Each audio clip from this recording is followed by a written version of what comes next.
सीमांचल की सरजमीन पर आपकी एक सियासी क़यादत बनेगी इंशाअल्लाह ताला।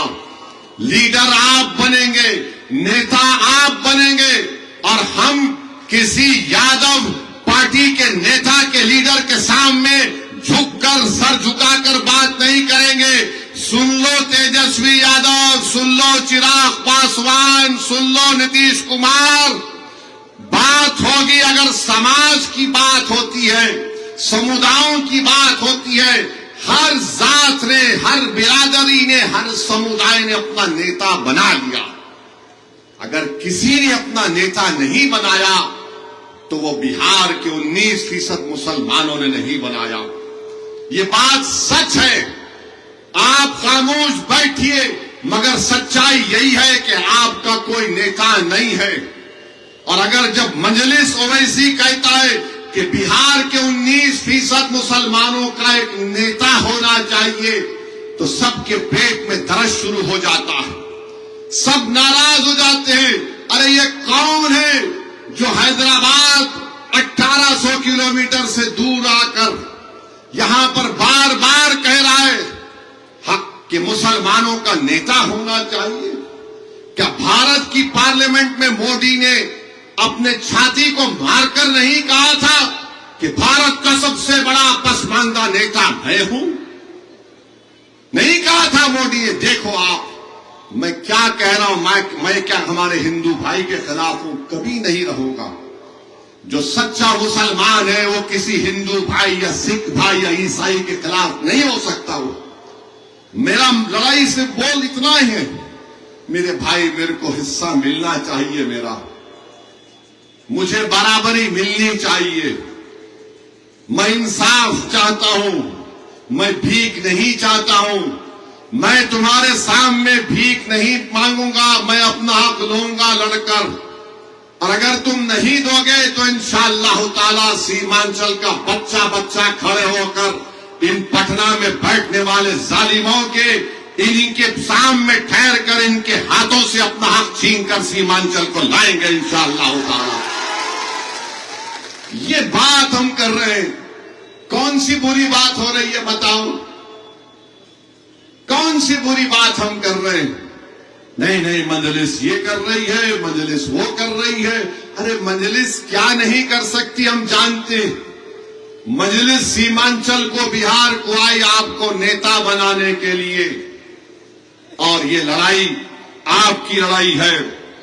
मेरी आपसे गुजारिश है कि आप खास तौर से हमारे नौजवान लड़के और लड़कियां, आप एक एक वोट का सही इस्तेमाल करिए। हमारे जाने के बाद, मेरी सभा के बाद अक्सर क्या होता है कि 2-3 दिन तक शैतान मसरूफ रहता है। मेरे जाने के बाद 1-2-3 दिन शैतान तो रोज ही मसरूफ रहता, मगर ज्यादा मसरूफ हो जाता है शैतान। क्योंकि बड़ा शैतान जो पटना में बैठा है बोलता है जा यहां पर जा, ये आया था एक दाढ़ी टोपी पहनकर भड़काऊ भाषण दिया था, जाकर बात कर, फैला, झूठ फैला। तो जब शैतान आएगा तो उसको बिठाकर चाय पिलाकर उसको बोलना, देख गद्दारों का साथ तो यहां की जनता देने वाली नहीं है, गद्दारों का साथ तो जनता देने वाली नहीं है।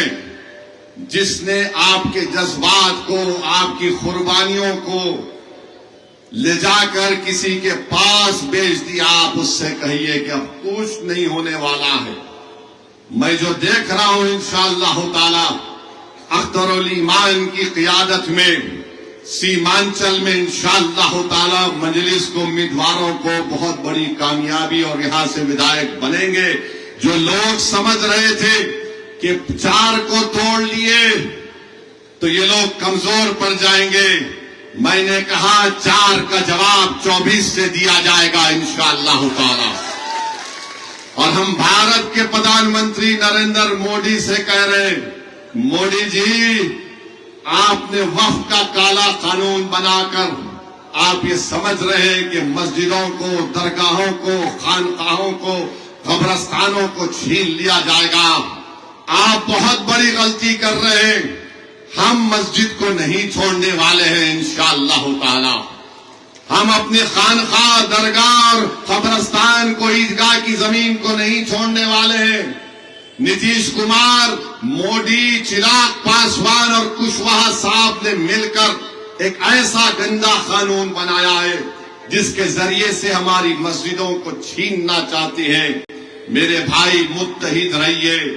आपने देखा कि भारत की पार्लियामेंट में जो लोग कहते थे ये ओवैसी क्या करेगा, अल्लाह का बहुत बड़ा करम है कि अल्लाह ने अपने हबीब के सदक़े में मुझे बोलने की सलाहियत से नवाजा और मैंने भारत की पार्लियामेंट में आप तमाम की तरफ से खड़े होकर कहा हम इस काले कानून को नहीं मानते, ये बाबा साहेब अम्बेडकर के बना हुए संविधान के खिलाफ है।